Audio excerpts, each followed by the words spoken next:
Last year, Radio Essex did our live broadcast focusing on the town of Essex, and this year, thanks to our new tower, we can broadcast even farther.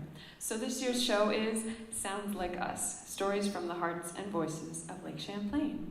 In a minute or so, we'll get started with our live broadcast, but first I want to remind you that you are also participants this year. We have a bunch of fun games. So I'd like to introduce you to Chastity. Here she is. Let's give her a big round of applause.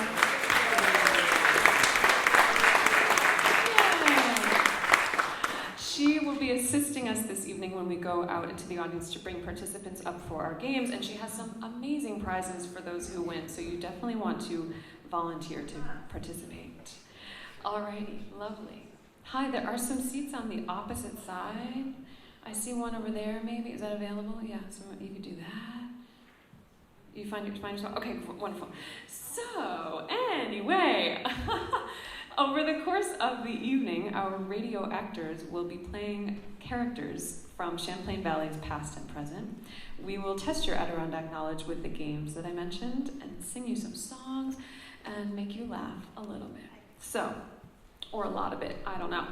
Alrighty, we are just about to get started. Alex and Evan, we'll have 10 seconds until we're live. 5, 4,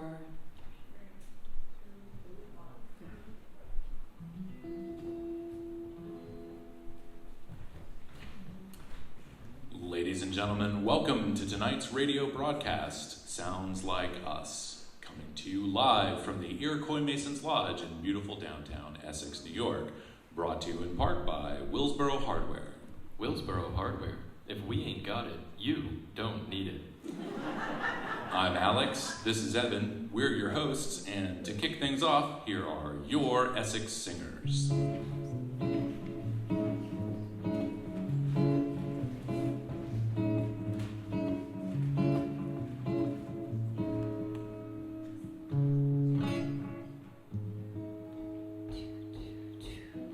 It's for Essex, the songs about you.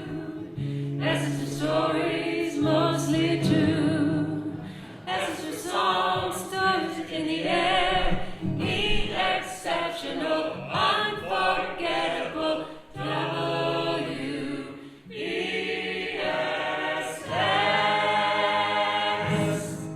The voice of Lake Champlain.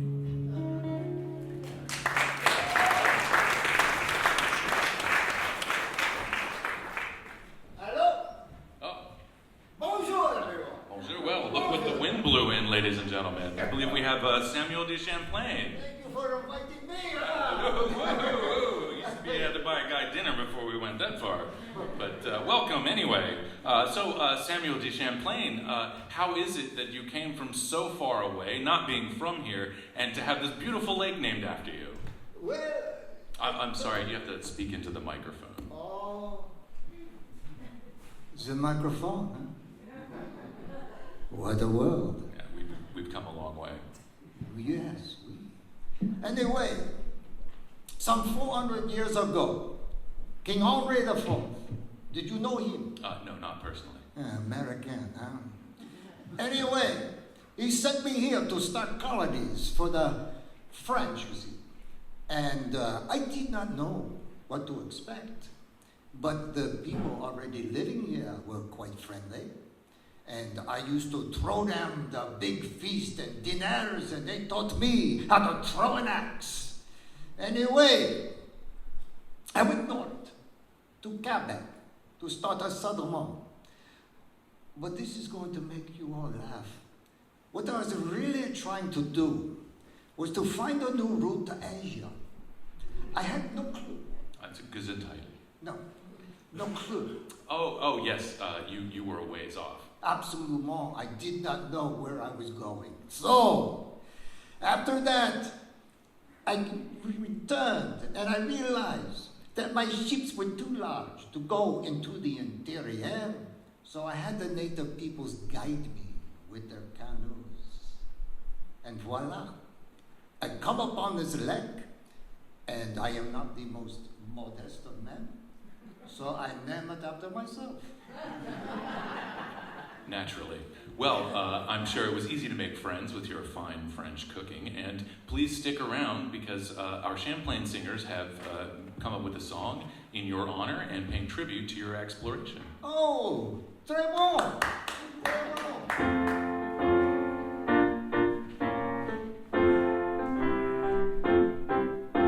When Champlain crossed the sea and landed on the Canadian shore, his mission was to colonize the land for King Henry IV.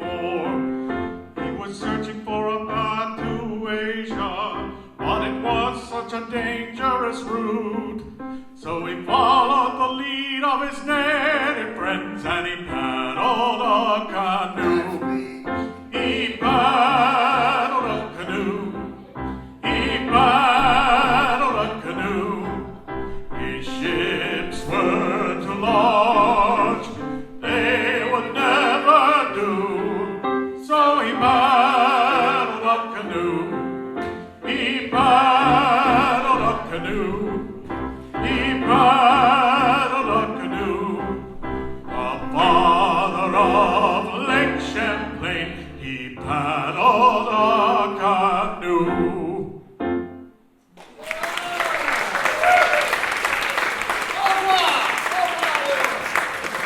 Let's hear it again for Samuel de Champlain and our Champlain singers, everyone.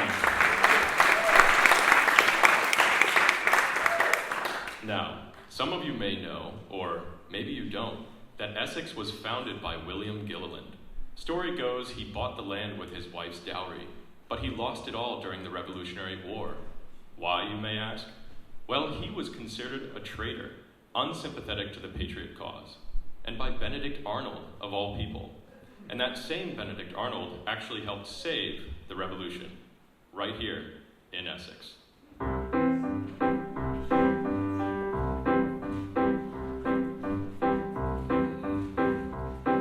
When Arnold met the Brits at Valcourt Bay, he was not the man we know for treason.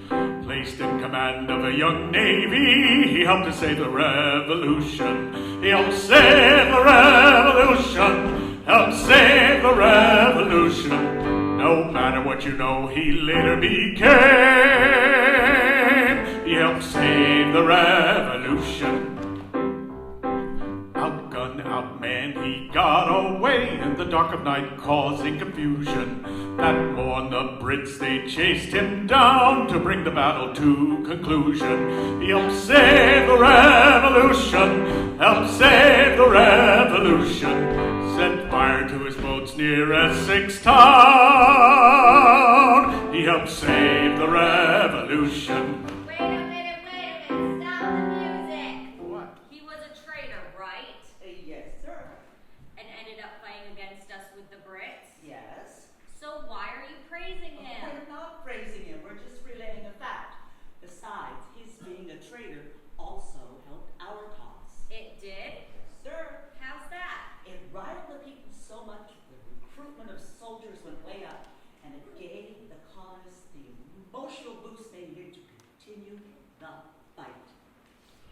When traitor Arnold, he switched sides and boiled the blood of our soldiers.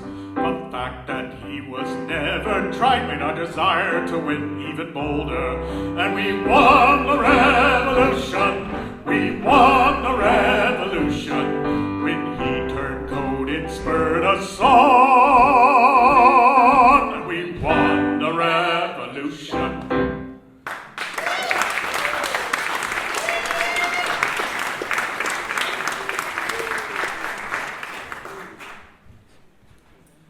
Throughout this show, we'll be paying tribute to several legendary characters who make this place unique. Our first legendary guest is a local artist and founding member of the Adirondack Art Association right here in Essex. Please give a warm Adirondack welcome to Sid Couchy.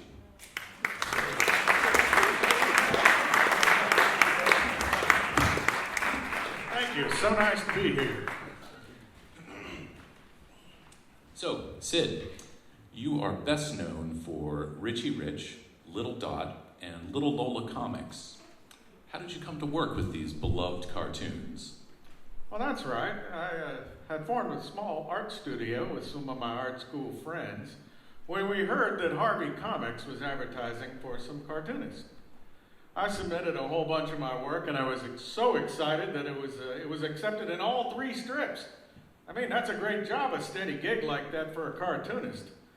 And I like to give the local area a shout out. Sometimes I'd sneak a little story in. Like, for instance, one time I did a strip about a basketball game between Keysville and Willsboro.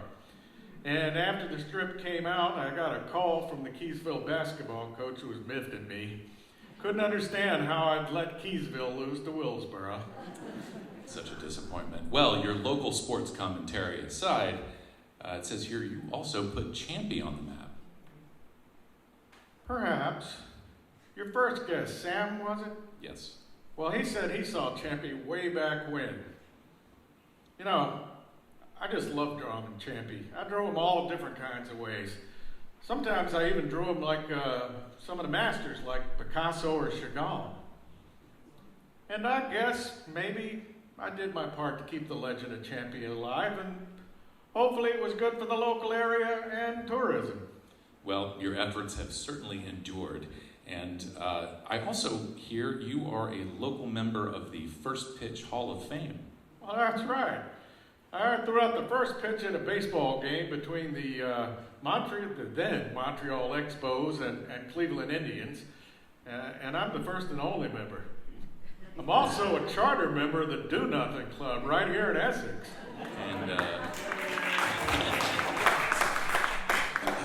And what happens at those meetings? Did you catch the name? Fair enough. Nothing much, but the coffee, donuts, and company are good, and sometimes we even take a shake at the world's problems. But honestly, nothing much gets solved. Well, maybe the world's problems just need more coffee and donuts. Well, Sid, thank you for your artistic talent, the joy that you brought to young people, and all of your contributions to enhancing Adirondack life. Well, thank you so much for having me. And before I run, may I just say one final thing? Of course.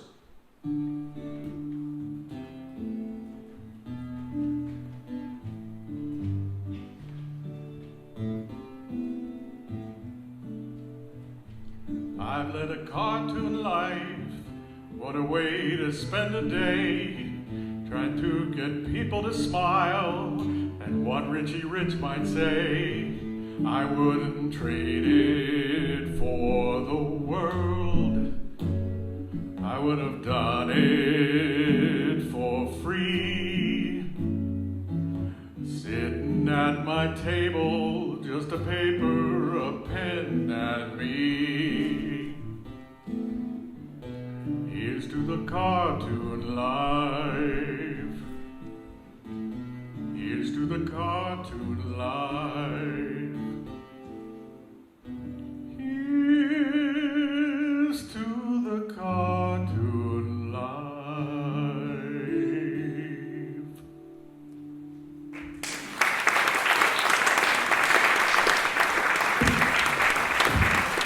Keep it going for Sid Cauchi, everyone. Everybody say thanks, Sid. Thanks, Sid. Fantastic. You're a wonderful audience already. So, for our next bit here, please welcome our next guest joining us all the way from the deepest woods. Please put your hooves together for Maurice the Moose.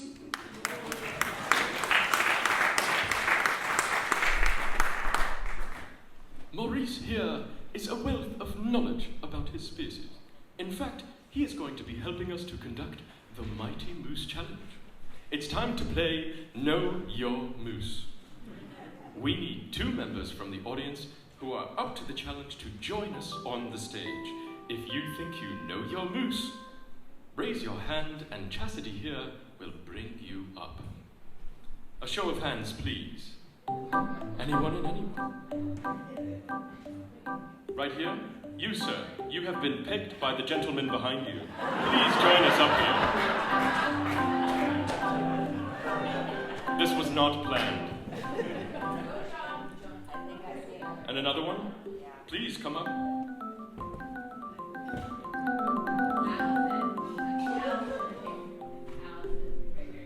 Yes, please. Please come right up to the stage and join this fine gentleman here. Thank you.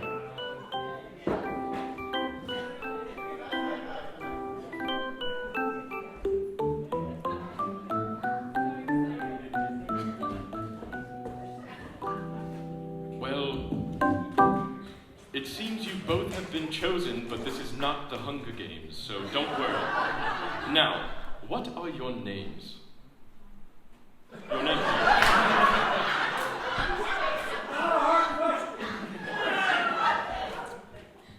J-O-N, John. J-O-N, John. Very good to see you here.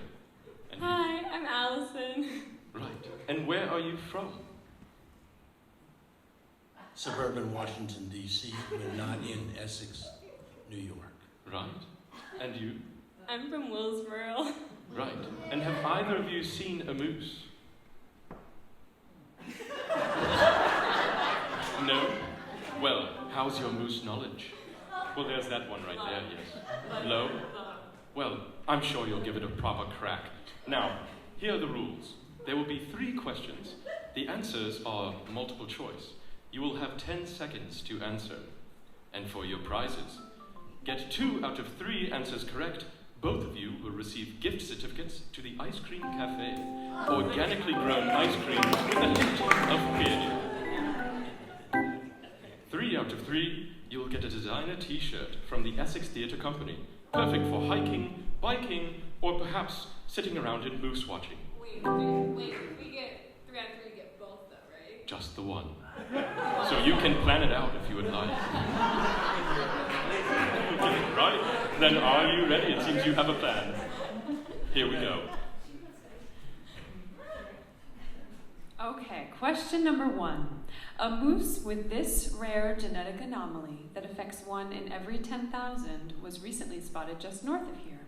That anomaly is referred to as A, dwarf moose, B, albino moose, or C, chocolate moose. You have 10 seconds to decide.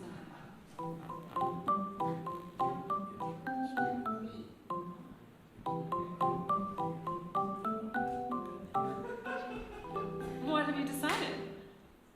Well, we know. What do you think? Dwarf. You've chosen A, dwarf moose, as your final answer. Okay.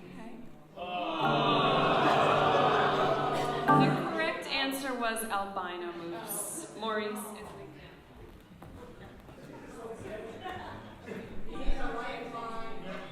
Our second question. The flap of skin underneath the chin of a moose is known as A, the fiddle, B, the hoochie coochie, or C, the waddle. You have 10 seconds.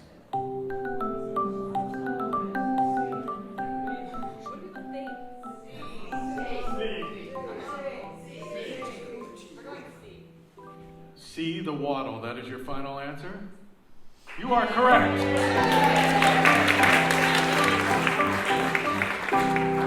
Your last question. Name a popular Ben & Jerry's ice cream that is related to our quiz subject. A, raccoon skittle.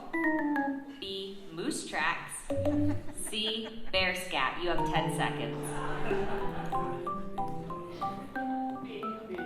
You chose B, We chose moose B. tracks. Really dumb.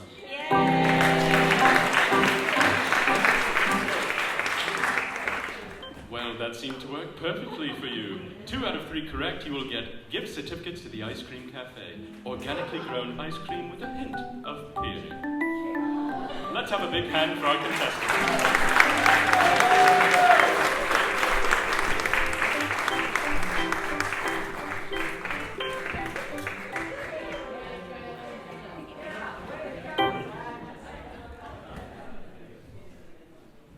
We all have no negotiating with contestants clauses in our contract, so just keep that in mind for future games.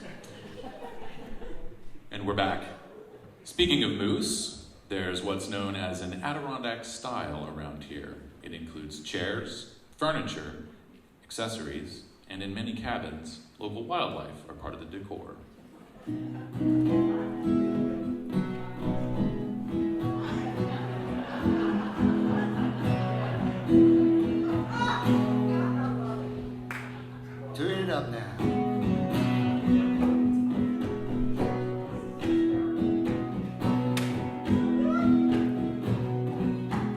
like to decorate our cabins with animals. We put deer heads over mantles and on our walls,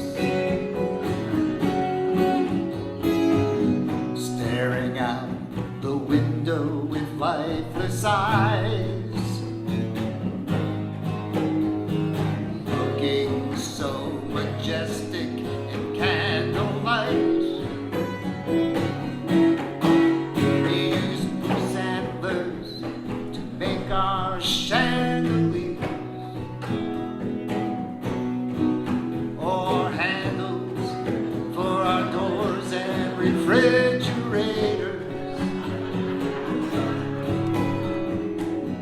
Their rugs on the floor,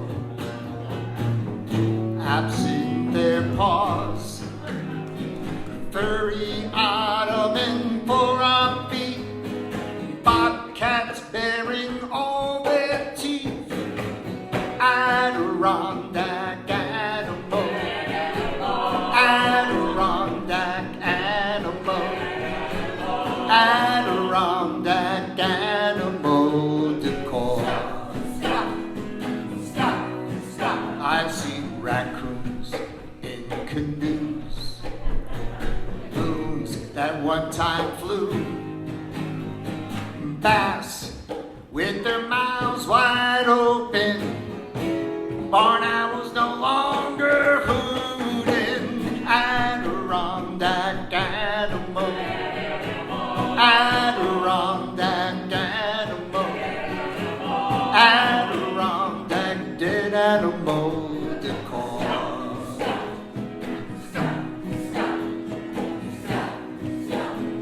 Stuffed.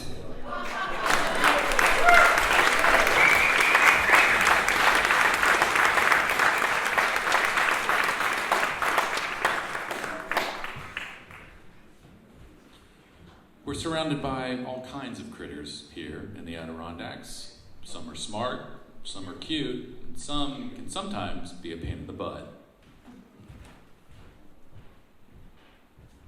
My friend Jay had a dog that was hit by a porcupine. He got the dog to the vet. The quills were painstakingly removed. When he got home, he saw that porcupine up in a tree. Took out a .22 and shot it. And it landed right back on his dog.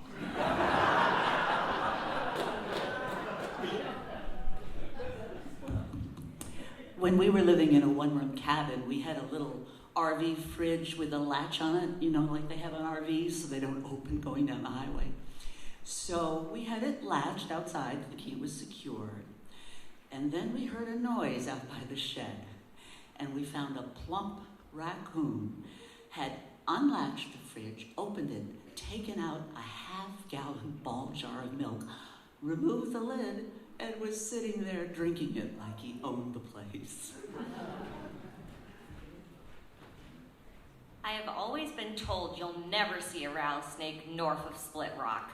But I'm telling you, I've seen a rattlesnake swimming north towards Waylands Bay, so don't believe it.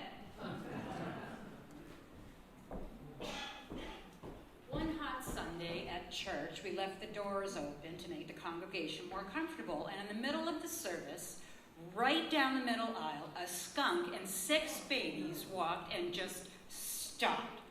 We all froze, no one knew what to do, and eventually she wandered out, and we thought maybe she had enough religion, or maybe she just thought the sermon stunk.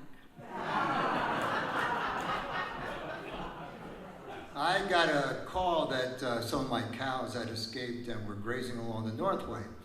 So I didn't want them to get riled and hit by a car. I jumped into my pickup with my tranquilizer gun, which, by the way, looks a lot like a shotgun. My idea was to calm them down and then to herd them back together. Well, I'm driving slowly down the thruway, aiming at my cows, when some concerned citizens called the sheriff and said, "Some crazy guy's driving around shooting animals." I had some explaining to do.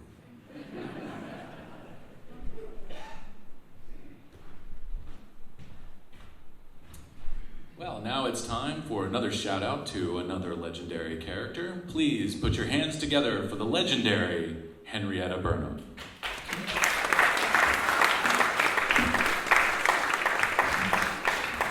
Hi, everyone. Hello. I'm on the radio. How exciting. You know, we had one of the first radios in the area. Fascinating. Well, Henrietta, your Adirondack maple creams were such a big hit at the turn of the century. Yes, this is true. Well, I just wanted to give John, you know, that's my husband. Mm-hmm. Well, I wanted to give him a wedding gift, and of course I knew he had a big sweet tooth, as do I. So I decided to make him a big box of maple candies. Well, he just loved them. A legendary sweet tooth, I'm sure. And it says here they were very popular beyond the Adirondacks. Well, yes, John thought we could make them and sell them, and we came up with some great marketing. They were each individually wrapped and placed in a beautiful birch bark box. I dyed ribbons a deep forest green and added a red wax stamp. We sold them from California to Boston, and for a time they were the most expensive candies in America. My teeth hurt just hearing about it. Well, I hesitate to ask, but could you give us the recipe? You know that's been a secret for so long, but I will tell you now, it was such a simple thing to make.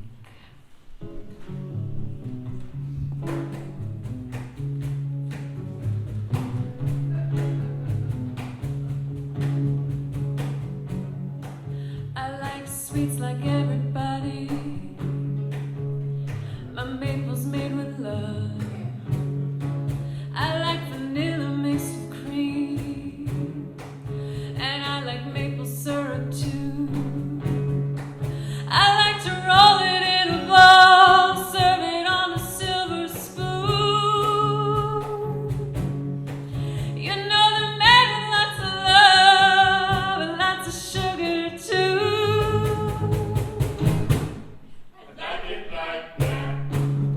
Maple candy. Maple candy. Maple candy. Maple candy. Maple candy.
Maple.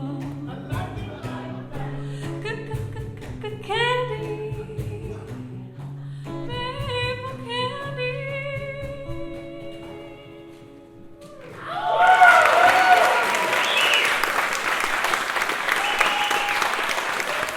Indeed, we do like it like that. Keep it going for Henrietta Burnham.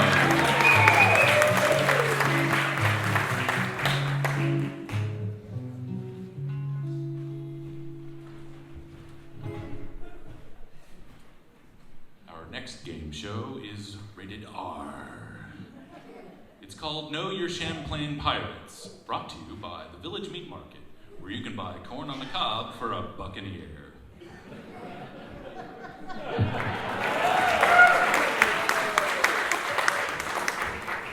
Once again, we need 2 members from the audience to come up here and let's see what you've got in your hold.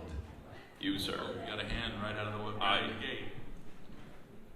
I sense this man is a historian and a scholar, because he's also my dad.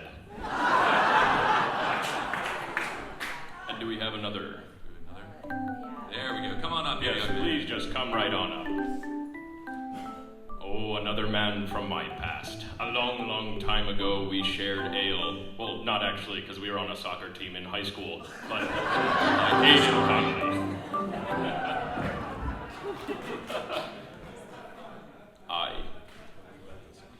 Let's play Know Your Champlain Pirates. Now for the audience, what be your names? Todd Whitman. Aiden Conlon. Aye. And are you ready for this game? We are.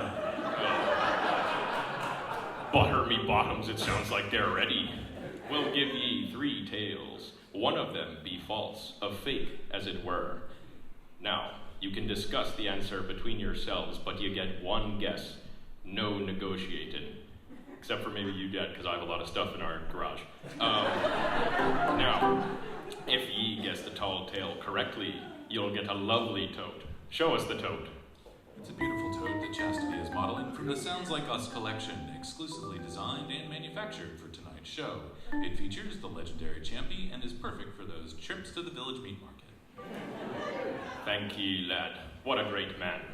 Now, if you guess incorrectly, you'll get an exclusive designer but lightly used t-shirt from the ship's crew. Perfect for hiking, biking, or perhaps spilling a beer on yourself at the tavern. All right, me mateys, let's get on with the show.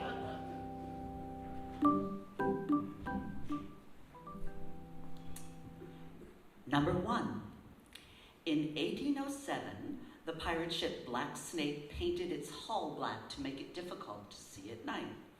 They were illegally smuggling cargo to Canada in violation of an embargo.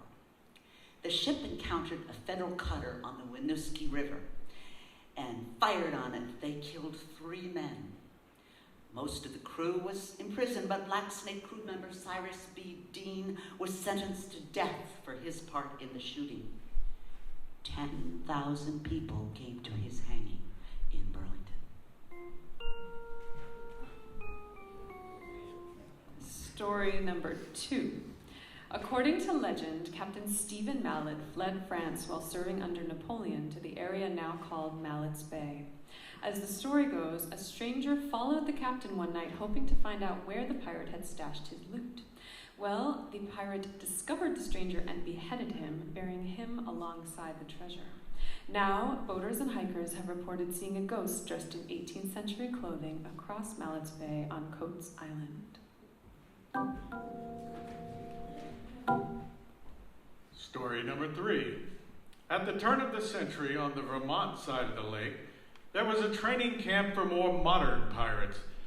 Known as the Pirates of Dingley Dell, young men were trained in the ways of smuggling mayhem, stealing up the coast, and running liquor during Prohibition.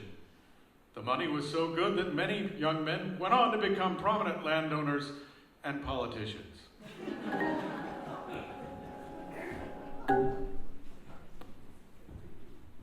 Aye, young chum, here be your 3 stories. 1.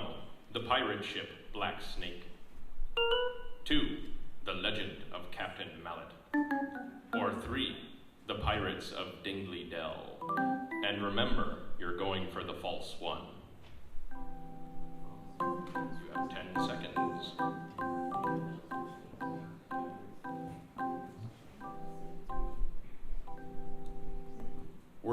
We're going with 1. Your final answer is number 1. Number 1. Oh. Well, you gave it your best shot, lad. Walk the plank, please. The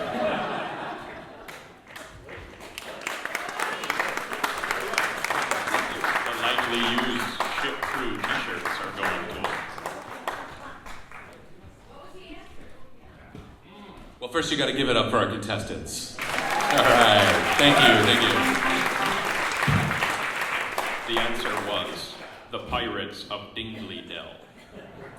The Dingley Dell is actually off the southern tip of New Jersey, frequently misidentified as part of Cape May. That joke slayed in a focus group. You should all be laughing at So, now, as a public service, we take you live to the Essex Building Code meeting, now in progress.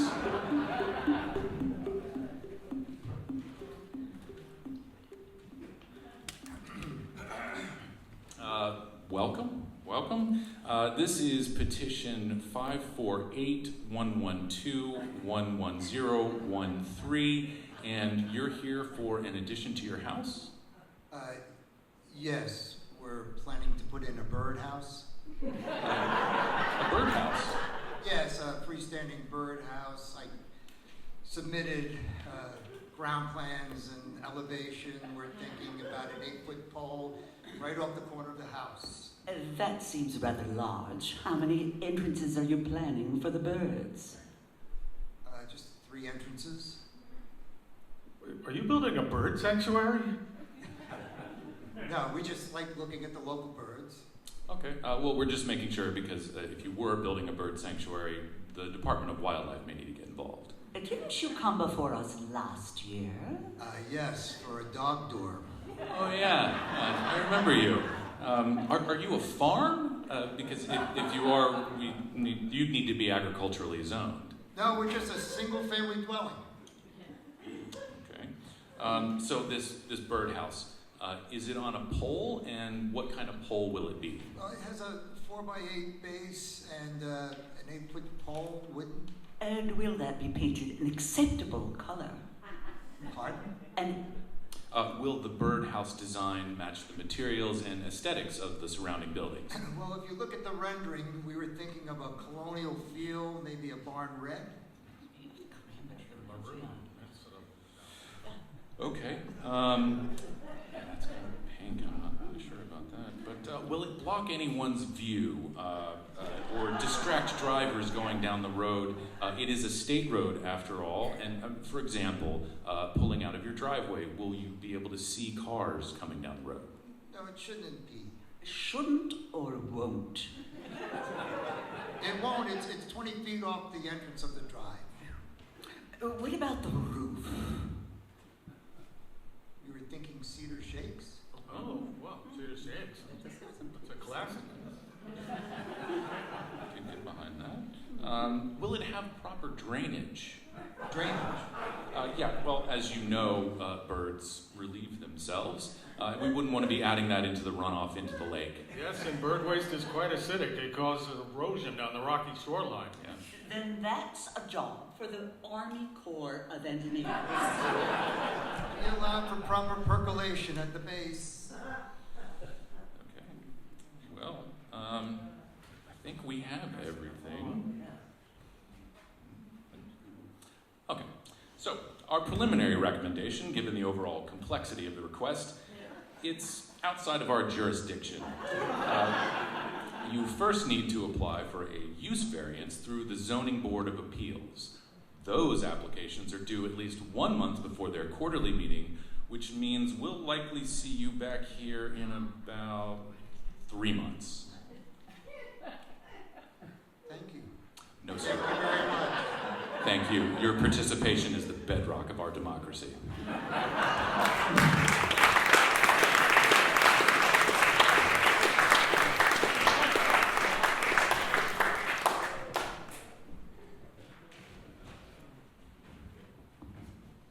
The lake is a massive part of the Essex community. She's been a center of commerce for the region since time immemorial, and she can be angry at times. Ask anyone around, and they will tell you how conditions on the lake can change on a dime. There are over 300 shipwrecks at the bottom of Lake Champlain, and this is the tale, the ill-fated tale, of the voyage of the schooner Troy. The Troy sank in 1825 when the iron ore she was carrying shifted in a violent storm. It slid to the front, burst through the hull, and dragged the ship and her crew down with her. The ship was captained by Jacob Halstead, just 25 years old. The crew included his brother, also Jacob, 18, his brother George, 13, along with Daniel Cannon and John Williams, both just 23 years old.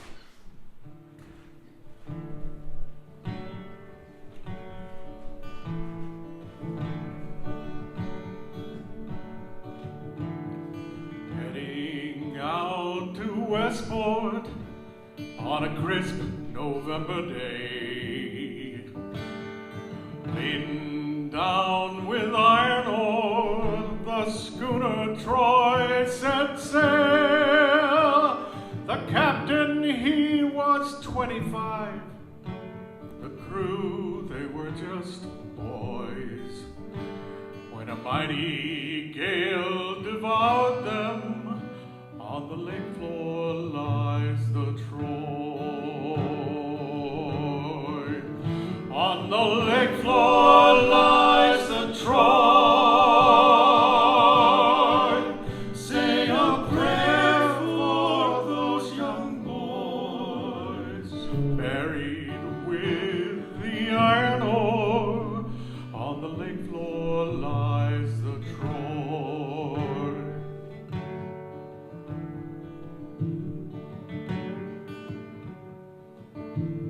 The captain ordered cut the sail, but it was too late then. Then he cried out to his crew, hold on all you men, say your prayers now everyone. We're about to face the void. When one rogue wave, it took him down. On the lake floor lies the Troy. On the lake floor lies the Troy. Say a prayer for those young boys buried with the iron ore. On the lake floor lies the Troy. On the lake floor lies the Troy. Say a prayer for those young boys buried with the iron ore. On the lake floor lies the Troy. The captain and the 5 young boys. On the lake floor lies the Troy.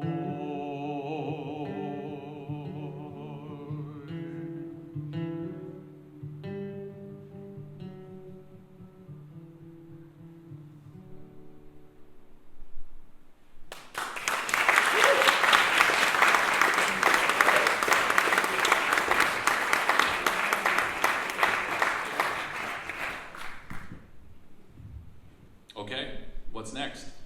On a lighter note, it's impossible to talk about this place and not mention the ferry right next door.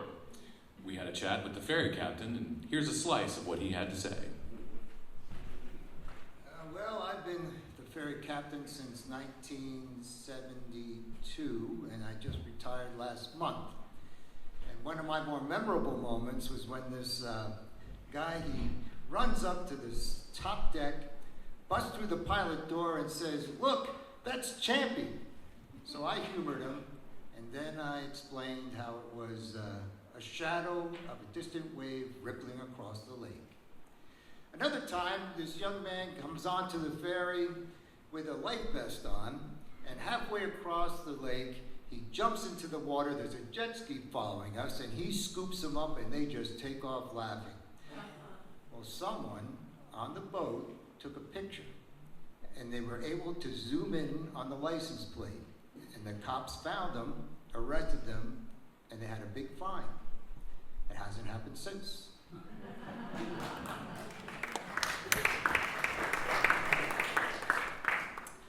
A favorite memory of mine, away a few years back, was when the lake froze and the ferry closed for almost the entire winter. Well, when it opened again in April, everyone in town was down at that dock to welcome it. We had signs, all kinds of noisemakers.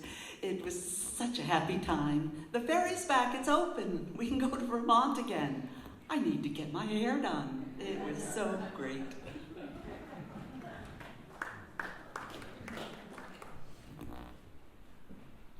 For those of us that live in Essex, we can all relate to that race to catch that last ferry from Vermont anxiety.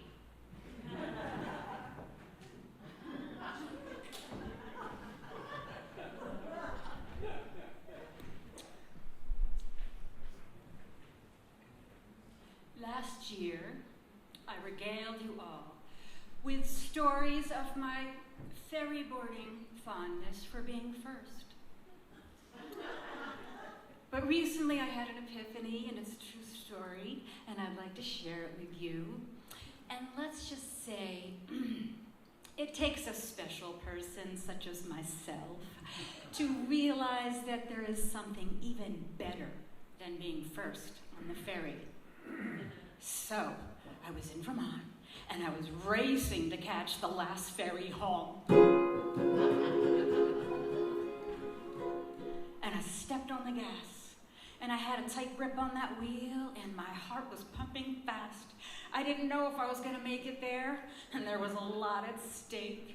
And God help me if I have to drive around that lake.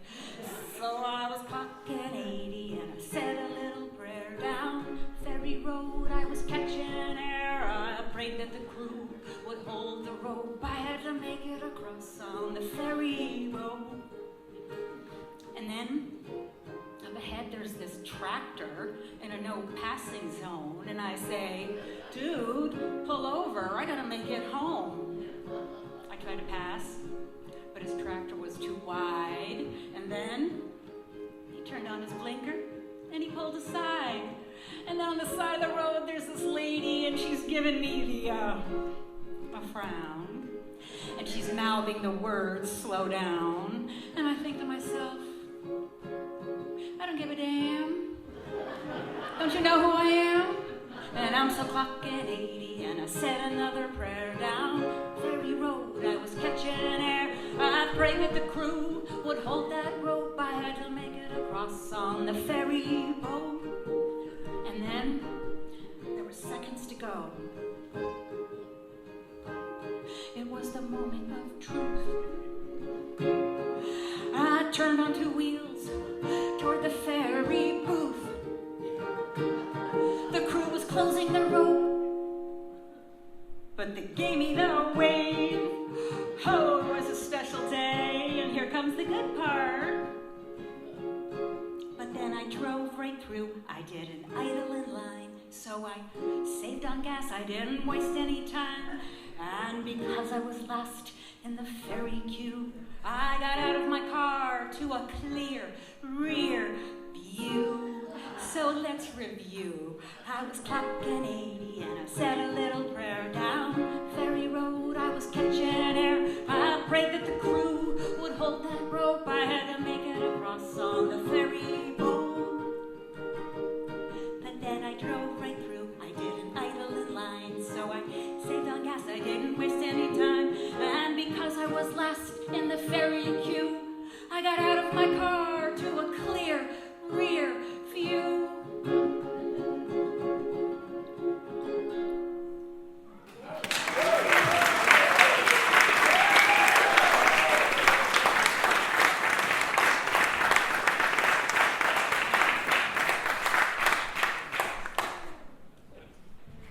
Well, as I'm sure you've all noticed by now, we run a very tight ship here at Adirondack Radio, but we've lost track of time, which means our next guests have been waiting backstage for over an hour. So without further ado, you're gonna love this next session. It's time for our Adirondack Radio show, Adirondack Cooking and Wine. And here are our hosts, Sally Glass and Susan Grapes.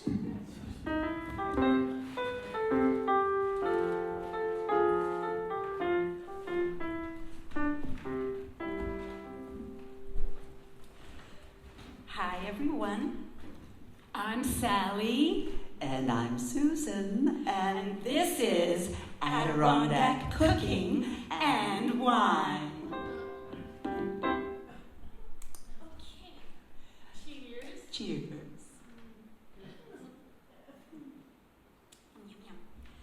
So, today we are going through our mailbag for questions from our listening audience. I love that. I know you do. Okay. Our first letter comes from Mary Houston. Hi, Mary. Hi, Mary. A toast. Toast to you, Mary.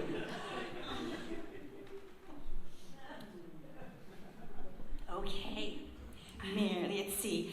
Mary hosting a football watching party and was wondering what Adirondack dish to serve. Oh, that's a great question, Mary. What to serve? I think I know what you're going to say. Venison neck chili. You betcha. There's nothing better than a venison neck chili on a brisk fall day. The combination of the tender, sweet deer neck meat combined with the chili spice, it's just wonderful. I can just smell it. Oh, I'll drink to that. Okay, Mary, we're going to send you our recipe, and we know your guests will love it. And serve it, of course, with a nice beer or cabaret.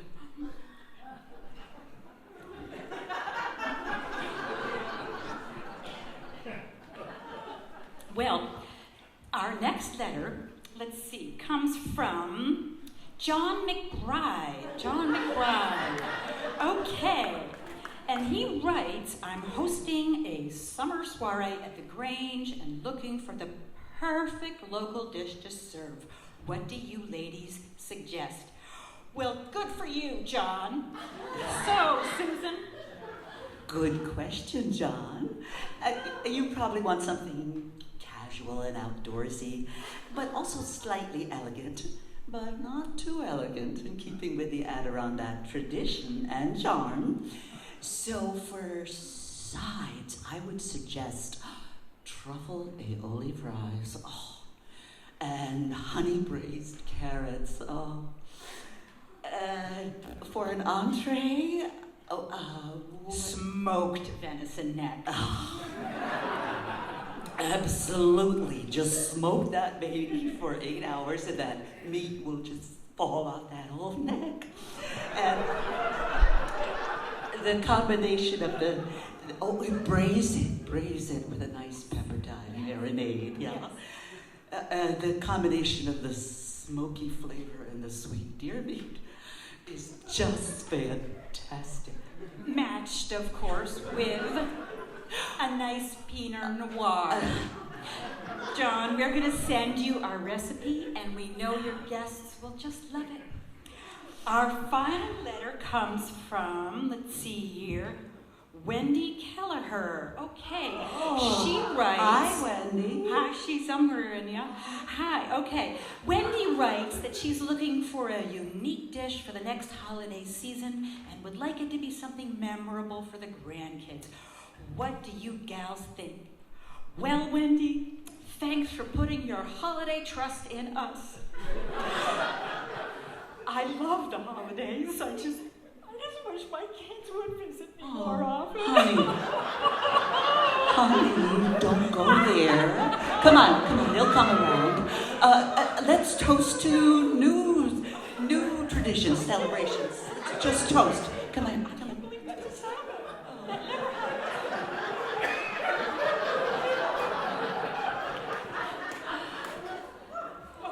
You okay now, hon? I think I'm good. Yeah. Okay, where were we? Where were we? Holiday dinner. You're doing it again? Come on, we're live on the air. Mom.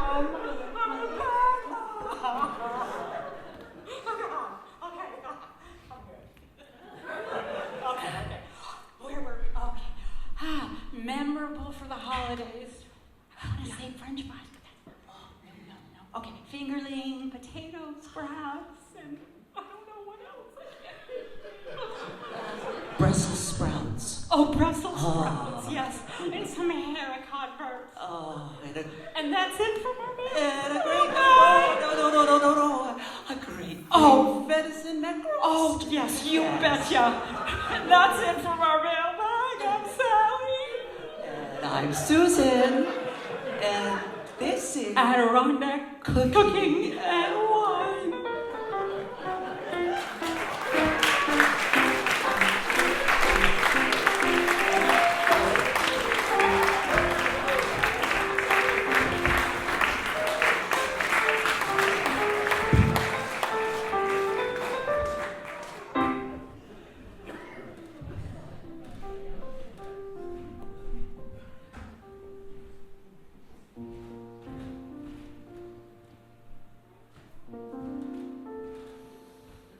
We often think of Champy with a sense of humor, with kitschy keychains and t-shirts.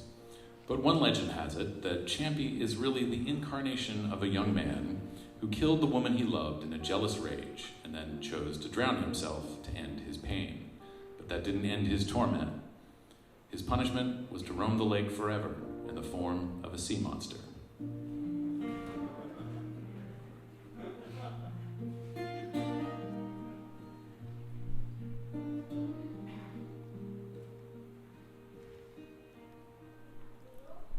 I looked down in horror at what I just had done.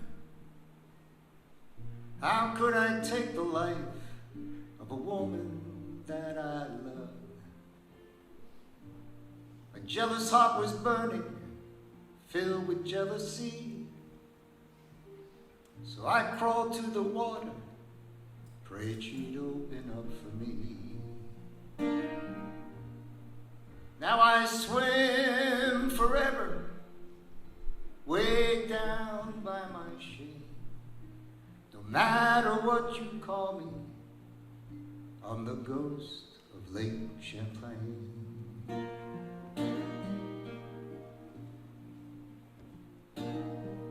Generations tell the story, scan the waters to catch sight. But I just dive down deeper, only rising late at night. In these dark, deep channels, there's no sense of time. Doomed to swim forever, longing for love that once was mine. Yes, I swim forever. Lovers, please listen to my tale. Never let a jealous heart set the course you sail.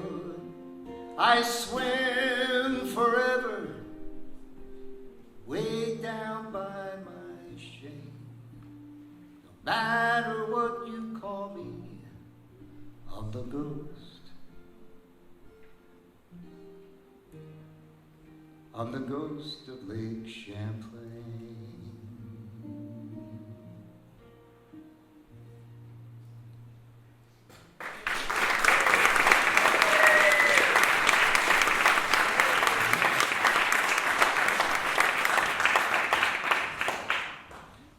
State Department of Environmental Conservation has asked us to remind you that swimming in Lake Champlain will not result in you becoming a sea monster. And so our final shout out goes to the legendary John Burnham. Come on out here, John.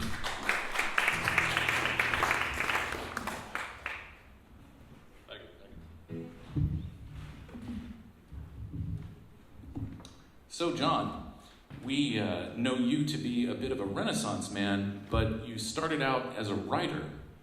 Yup. In my early days, I wanted to be a poet. I did quite a bit of illustration writing about fish and trees and birds and things. And, yup, that's about it. Fish and trees and birds and things. Fascinating. But you were always interested in the outdoors. Yup. I loved being out in nature. In 1887, I was on the Klondike during the gold rush as a reporter. Then I ran the White Horse Rapids on the Yukon and led a small expedition to Siberia. But you get married, and Henrietta, thanks for celebrating her, by the way. Of course. She wanted me to settle down a bit. Well, I'm exhausted just hearing about your adventures. What an incredible life you've led. And so after all that, you came back to Willowboro? Yup. I had a dream of building cabins for city folk who wanted to get away from it all. I hired a carpenter to teach me how to build for $5, and I think it was the best $5 I ever spent. Indeed. Well, I guess I'm just one of those city folks. And it says here you went on to build 70 cabins in what is now known as the Crater Club. Crater Club, that takes me back. Wonderful landscape. I think I sold my first cabin there for $350.56. Amazing. Absolutely incredible. Well, I should let you know that those cabins are worth a little bit more than $350 today.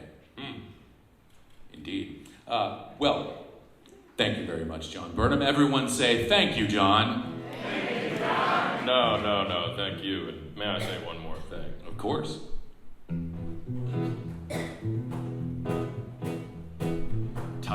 hustle, tired of the bustle, leave tall buildings for tall trees. Get back to nature, breathe fresh air, for once in your life you're feeling free. Hammer it, nail it, put in the floor, put in the window, put in the door, build a nature cabin. Hammer it, nail it, put in the floor, put in the window, put in the door, build a nature cabin. Build a nature cabin. Build a nature cabin. Support your local trail organizations, everybody.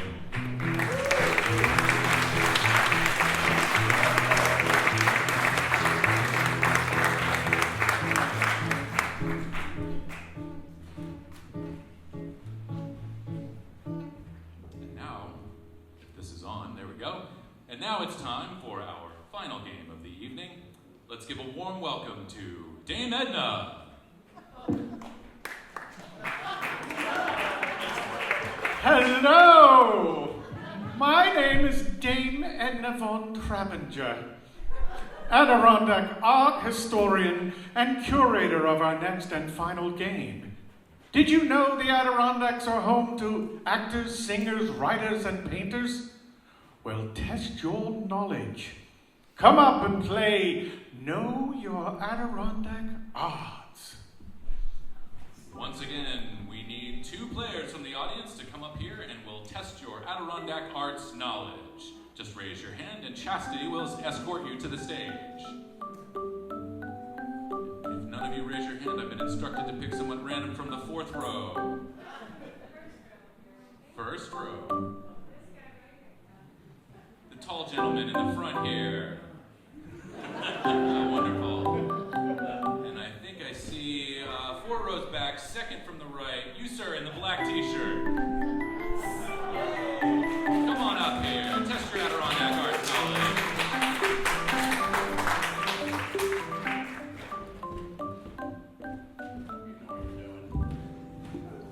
Alright, you're gonna love this. We don't bite. Alright. So, get things started. What are your names, please? My name is Ben. And I'm Carl. Ben and Carl. And where are you guys from? Currently Brooklyn, and my family lives here. Okay. And I'm an Essex guy. Essex guy. Well, welcome, and thanks for coming out tonight. How's that work? All right, so here's how the game is played. We're going to share stories about 4 area celebrities. 3 of these stories are true, but 1 is false. Get the false answer correct, and you win a prize. Evan, tell our contestants what they'll win. Get the correct false answer on your first guess, and you will win this tote from the Sounds Like Us collection that Chastity is holding. Get the correct answer on your second guess, and you will win this t-shirt from the Sounds Like Essex collection. Perfect for just hanging around at the Barn Door Tavern after the show. You can discuss the answers amongst yourselves and ask assistance from 1 audience member of your choice, much like Cash Cab if you know of it. Got it? Okay, that's good. Here we go. I'll be your first storyteller. Jean Arthur, born in Plattsburgh, was a star of both the silent and talking film era. She appeared in films such as You Can't Take It With You, Mr. Deeds Goes to Washington, and Shane. She also went on to have her own television program, The Jean Arthur Show. Number 2. Gregory Zerian, the voice of Scooby-Doo. From Cartoon Summers Up the Road here in Willsboro, Scooby-Doo!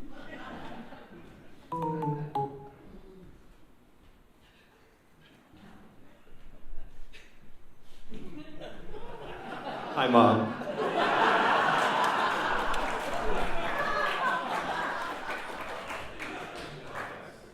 We're so happy when the kids come home. He's my little son. Okay, number 3, and I'm not going to cheat. Carrie Donovan was born in Lake Placid and later became fashion editor of Vogue, Harper's Bazaar, and the New York Times. She may be best known for the Old Navy commercials she did in the 90s. Story Story number 4. Shania Twain, famous country singer and songwriter, has given up her Nashville home to live and record in Saranac Lake, where she has become an important community supporter. All right, you've heard all the stories, and just to review, we've got you can choose between Jean Arthur, Plattsburgh native, star of silent and talking movies; Gregory Zarian, the voice of Scooby-Doo; Carrie Donovan, fashion editor and fast fashion commercial star; Shania Twain, the famous country singer. You have 10 seconds to decide.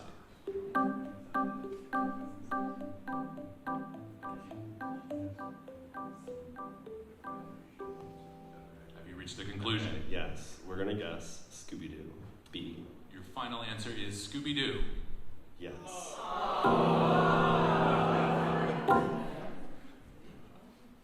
You have a second guess. Would you like to phone an audience member? We would love to. Any volunteers? You want to shout out the answer?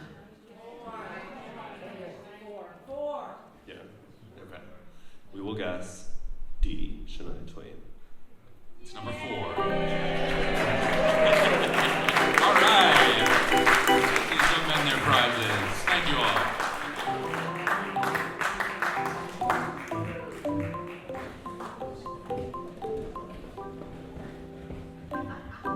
Indeed, we believe that Shania Twain moved away because of a dispute with the building commission.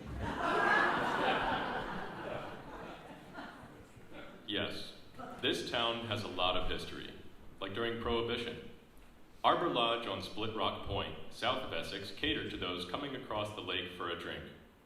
The common phrase was, "I have to go to Essex to get drunk, and oh God, how I dread it." Many of those attempting to row back across the lake unfortunately drowned because they were hammered.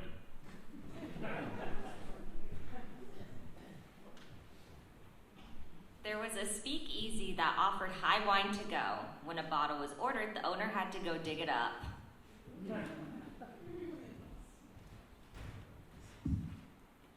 There was a system.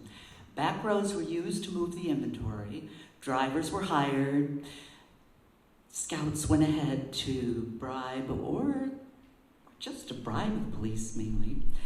And the temptation to earn $50 for a night's run was so great that one June, not a single boy graduated from Osable Forks High School. They were making too much money smuggling hooch.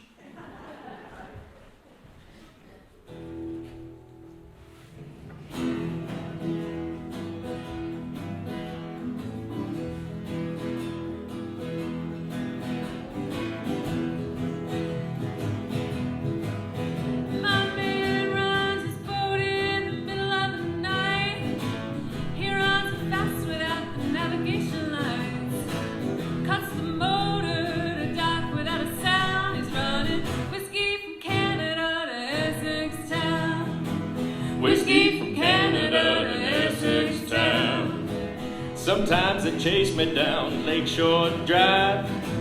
Police shoot at my tires, but I survive. I'm always managing to leave them all behind. I'm running whiskey from Canada to Essex Town. Whiskey from Canada to Essex Town. There's a speakeasy on Split Rock Point. All you need is a password to get into the joint. Get a break from drinking bathtub gin. Pour real whiskey in your Manhattan. 1, 2, 3, 4. Someday when this prohibition ends, my man and I will be cashing. We made a fortune on what ain't allowed. Running whiskey from Canada to Essex Town. Whiskey from Canada to Essex Town. Whiskey. Running whiskey. Whiskey. Whiskey from Canada to Essex Town.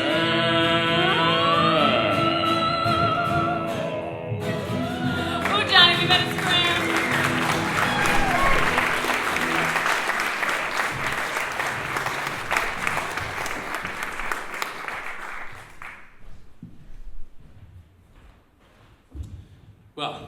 one thing we can point to in this area as one of its superpowers, it's the way its citizens take care of one another in challenging times. This area is filled with stories of neighbors stepping up when neighbors were in need. When we first moved here, we had a little baby and we knew no one. The heat wasn't working yet, and it was the middle of winter. Neither of us had found a job either, but somehow word got out, and every night up until the middle of spring, food showed up on our doorstep. My wife and I were undergoing chemotherapy, and with COVID and all, we were pretty much shut in. But we had 3 neighbors that headed, every time before they headed to Plattsburgh, checked in to see if we needed anything. And another neighbor who took out our trash and made sure our cans were back in. Now, I'm normally sort of prickly about that kind of thing, but I just relaxed and let people take care of me. I had a sense of calm, like everything was going to be all right. It was amazing. When I needed them, they were there. One night during a very wet snowstorm, we woke up to a loud thump. One of the roof barns had collapsed under the weight of the snow.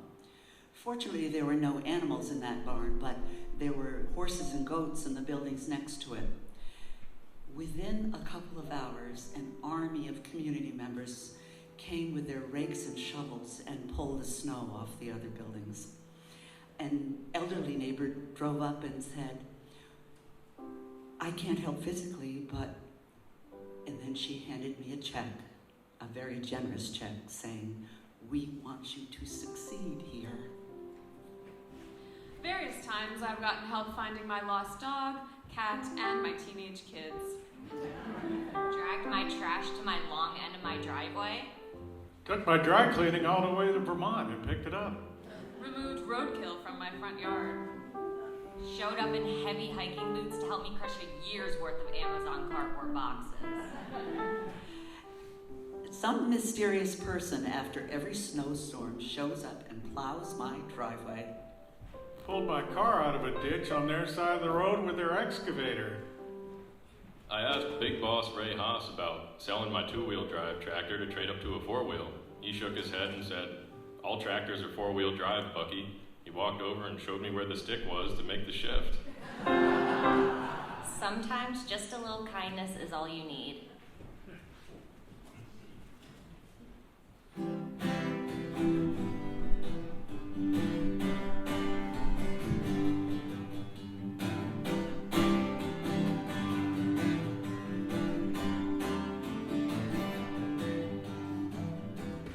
I was lost, turned around, didn't know which way was up or down.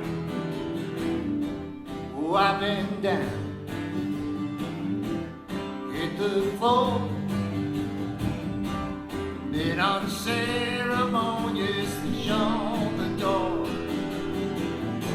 but more than once at the end of my life, someone grabbed me and pulled me aside with just a little kindness, just a kind word, just a little kindness, pull me through. Oh, sometimes it takes just a little kindness. Sometimes it takes just a little kindness. Sometimes it takes just a little kindness to pull you through, to pull you through. Sometimes it takes just a little kindness. Sometimes it takes just a little kindness. Sometimes it takes just a little kindness to pull you through, to pull you. Now bring it down now. Sometimes it takes just a little kindness. Sometimes it takes just a little kindness. Everybody out there's had a little kindness show their way. Just a little kindness. And I know you ladies have too. Pull you through. But now ladies, let's sing together. Sometimes it takes just a little kindness. Say it loud. Sometimes it takes just a little kindness. Sometimes it takes just a little kindness to know you. All right, man, let's join it.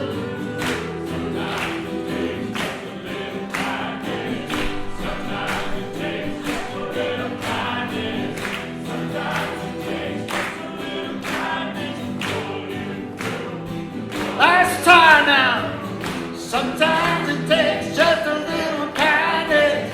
Sometimes it takes just a little kindness. Sometimes it takes just a little kindness to pull you through.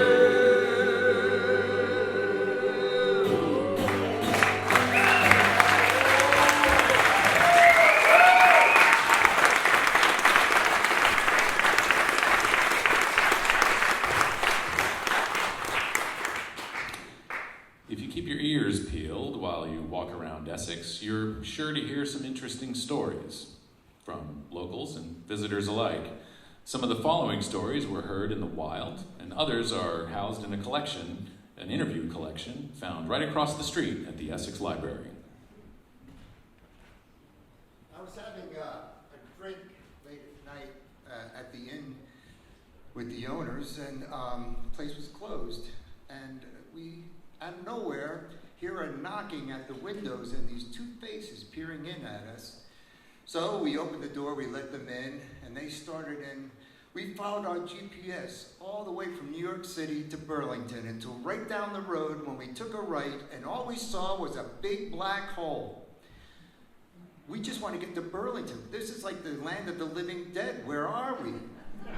Well, we explained the situation, and we got them a room and something to drink, and about maybe a half hour later, there's another knock at the window, and these people are peering in, and let them in. We're following our GPS, all the way. It makes you wonder how many people take a right at the dock ramp expecting a road to Burlington instead of a ferry.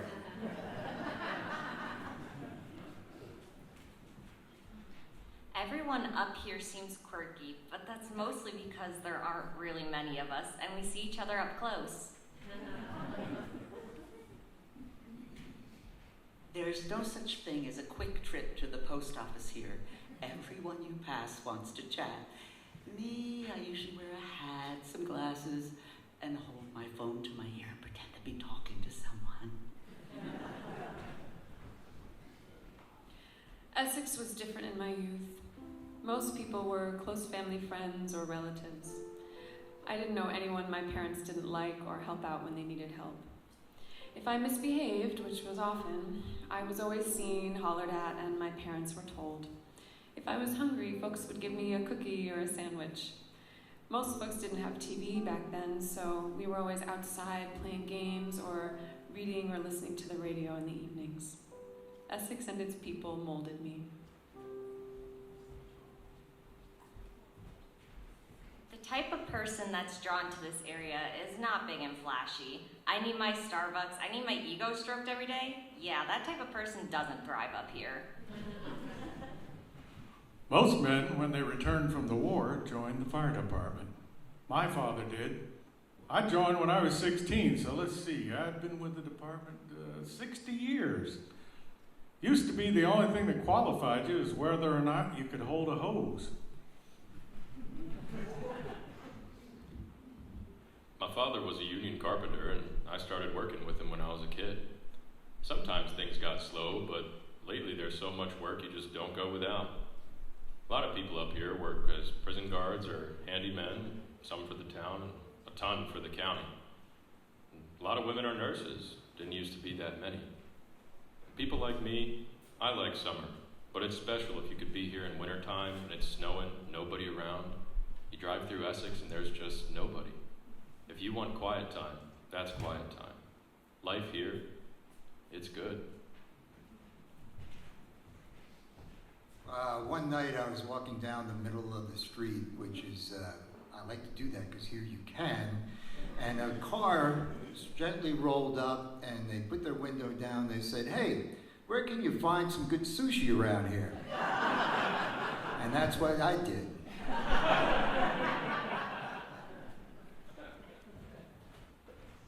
Where do you plan on working when you move up here? I asked a potential client for a rental I manage. She said, oh, I've only ever worked in malls, so probably one of the nearby malls.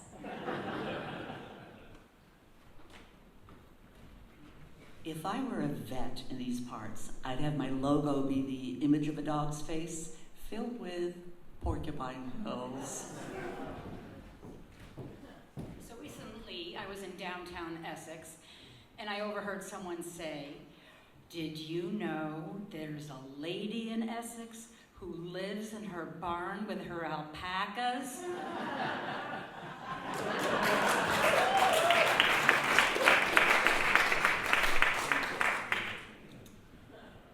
This is the 50th anniversary year of Essex Day. Here is a poem written by Jeff Murdoch back in 2013. He was an area poet and artist. And it's entitled Excess Day in the Village of Essex.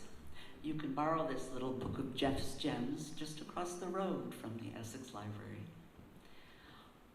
On the eve of Excess Day, husbands and wives can be heard bickering back and forth, trying to determine whose excess must leave the house. Husbands cling to old rods and reels.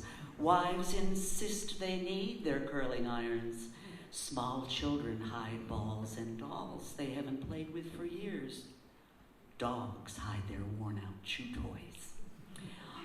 When dawn breaks on Excess Day, the sidewalks are lined with the detritus of daily life. Fishing reels, curling irons, balls and dolls, and much, much more. Crowds sweep down the street in search of bargains, treasures, or just something they don't have and don't need, say husbands to wives and wives to husbands. By midday, prices begin to drop as the throngs begin to thin. Books, birdhouses, bar stools, pottery, paintings, and more fly off the sidewalks. And finally, the day is ended. One family's excess is now another family's excess, and is sure to be seen next year on the other side of the street.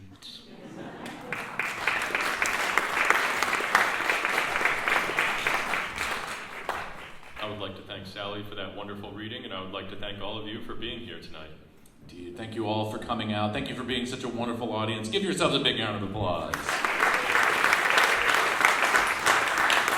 And remember to tune in next time for another year of stories from the Lake Champlain region. And to take us out, once again, here are your Essex singers.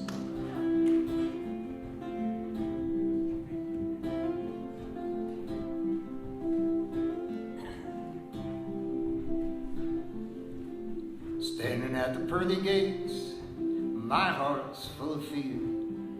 But Peter says he'll let me in, pours me a glass of beer. I say I ain't ready, sure it's pretty here, but you ain't seen old Lake Champlain, we got it all right there.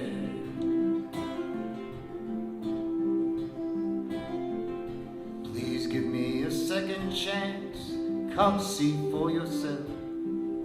I'm begging from the seat of my pants, a lie I would not tell. You got pretty sunset, we got that right here. Heaven's filled with starry nights, we got it all right here. We got it all right here. We got it all right here. Heaven's filled with starry nights, we got it all right here. So Peter surprised me. Peter slapped me on my back, said I'm not going home. He bought himself a shotgun shack, he named it Villa de Rome. 'Cause when it comes to heaven, the things that we hold dear, whatever you think heaven is, we got it all right here. We got it all right here. We got it all right here. Whatever you think heaven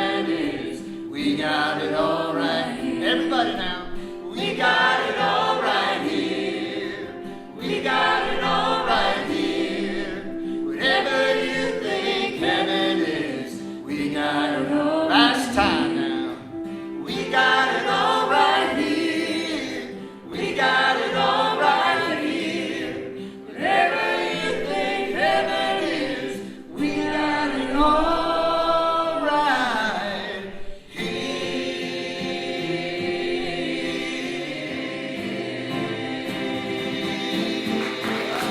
All right, everyone. I really appreciate you being here.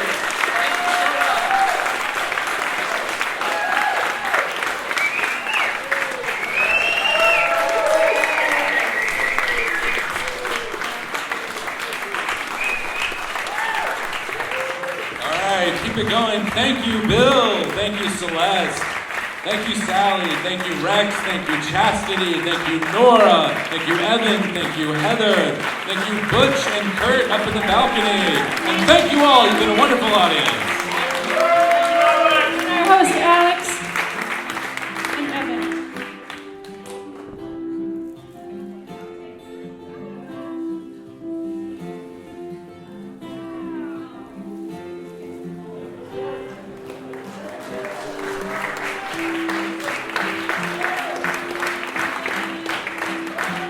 This is Lawson Allen. She's one of our lovely board members. Thank you so much, Lawson. So, I woke up, I went to the show on Friday night. Last night, right? And I just loved it, right? And I thought, well, we have to say thank you somehow. So I was fussing, and last night I was at the Old Dock, and I said to Heather, you know, I think we should do some flowers or something for you guys. And they said, oh, no, nobody wants flowers. And I said, well, I do. Because here's the thing. These 9 people in Butch have knocked themselves out for us. They have given up so much time. They've left their families, the sacrifices they've made to rehearse and be here and give us this really special professional show is just incredible. And I think that it's what Essex is. We are the best. And we have the best right here. So I just felt, I went to, so this morning I'm like, oh my God, we're gonna get flowers this fast. So I went to Shelburne and I went to the market that's there and I bought a bunch of flowers, and then I had to go to Plattsburgh to pick up my car, and on the way back I'm looking at all of these rushes and reeds and pretty purple flowers, so I thought, well, I'm going to put those in the thing. So this is homegrown. Thank you. But we're homegrown, right? Our cast is homegrown, and we really are special, and thank you all so much. And this is Essex.